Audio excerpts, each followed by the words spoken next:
Earlier today, I went to Ealing in West London, where people are being forced to live in converted shipping containers. If you don't believe me, you can have a little look at this right now. Yes, that is right. There are dozens of these piled on top of each other. Some contain as many as 7 to 8 people as well.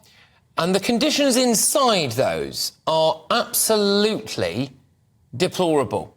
And the reason why I wanted to highlight this is because it happens to be a Labour council that's been very vocal about our support for refugees and asylum seekers and the kind of accommodation we should be giving them.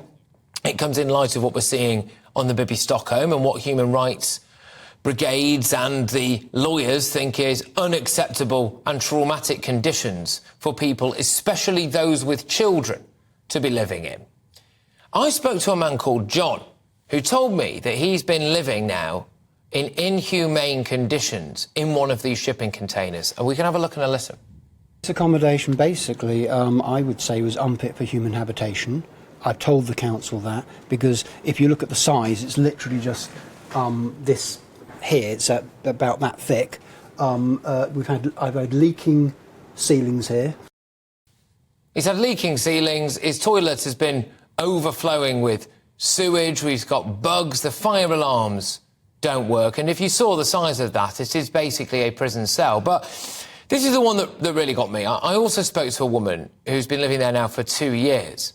For the price of £1,500 a month, she has little to no hot water, says it is not a safe area to bring up her daughter. I also, of course, asked her whether or not she'd be happy to live in some of the accommodation that we are offering people who've just come to this country illegally. And I even showed her some of the accommodation as well. This is what she told me. For a short period of time, maybe, but it's not okay. You can't live like that. Okay. It's dirty.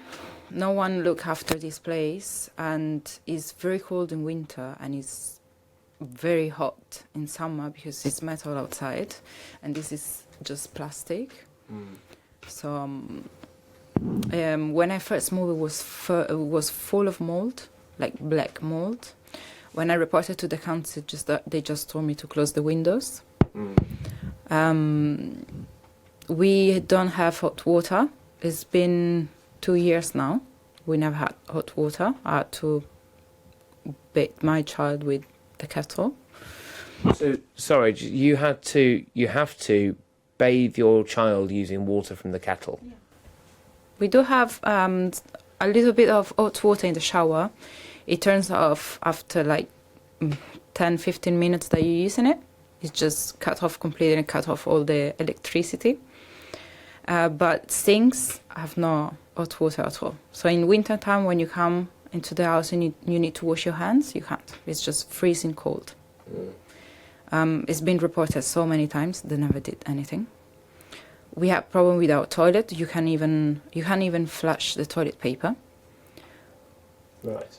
We've been without toilet for 3 days straight. 3 days without using toilet, shower, or the sink in the bathroom. I had to call the emergency repair 3 times before they actually came and fixed it, but they didn't fix it because you can't flush it, basically. So we had to use a bin to put toilet paper. What does it cost to live here? Rent is £324.40 per week. And this is 1 bedroom. So. And this is 1 bedroom? Yeah. And you live here with your daughter? Yeah, with my daughter, yeah, she's 4. She's 4? And you don't think this is a safe environment for a child? This is not a safe environment for a child. They just fixed the gate yesterday, but I moved here 2 years ago and it was always open.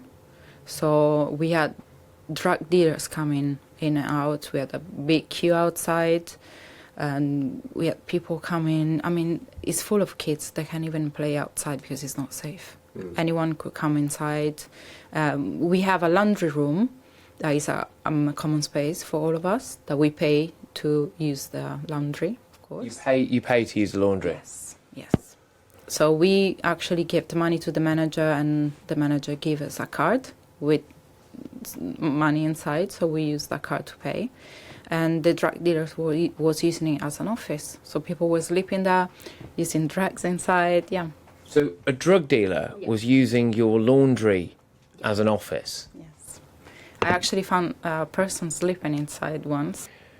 The local MP and the Labour Party have been very vocal about supporting people who have just come to this country, say illegally, and the accommodation that they're giving them, or they want to give them.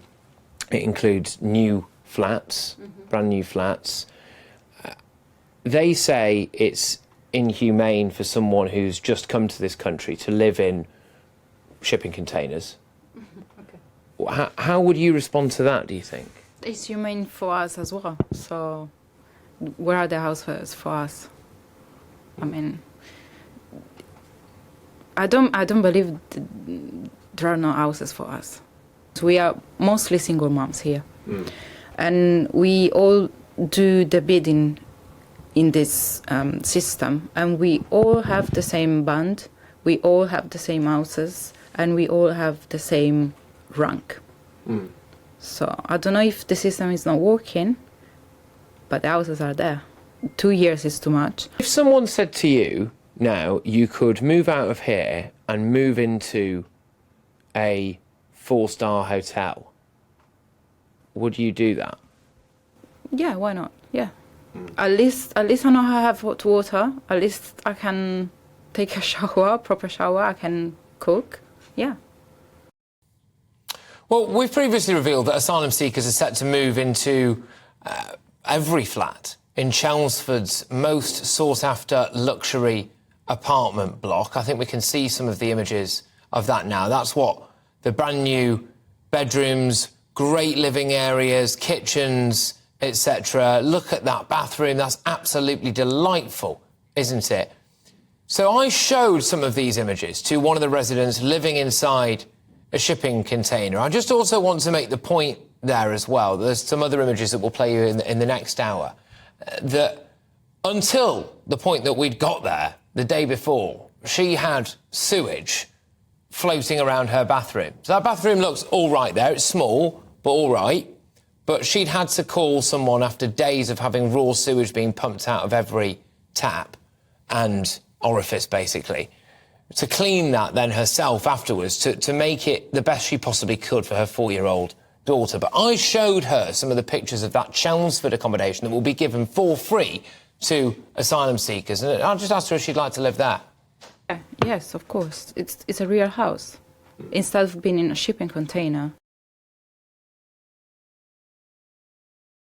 I'm not surprised by the answer. I don't know about you. Like I said as well, I spoke to another individual there called John, and we'll be playing you a little bit of that later on in the show as well. And we'll be running some of it tomorrow, no doubt, because there's quite a lot there.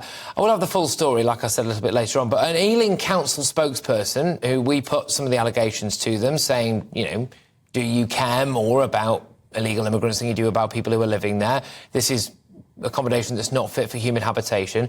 They said it should be absolutely clear that the council is committed to decommissioning Marston Court and re-providing higher quality temporary accommodation. However, this cannot happen immediately, as we are facing an increase in the number of households who are in urgent need of support with their housing. Just 7 weeks ago, the leader of Ealing Council, Peter Mason, and Councillor Polly Newstub wrote to the Home Secretary asking her to ditch the Rwanda plan, and the Ealing Council website says this: they implore the Home Secretary to act now to withdraw the migration bill, repeal the Nationality and Borders Act, and work with local authorities and communities to put in place an asylum system that supports and enables people seeking safety to rebuild their lives and encourages communities to welcome them. They go on to identify that Ealing is working towards becoming a recognised borough of sanctuary, where people seeking sanctuary feel welcomed, included and empowered. And bearing in mind that in Ealing, at the moment, you do have people living in shipping containers with sewage coming out of it, having to bathe their children using water from the kettle, cookers that might exist in there physically but do not work, and the council telling them, apparently, according to one person, to just go out and buy a takeaway instead. So staggering stuff there.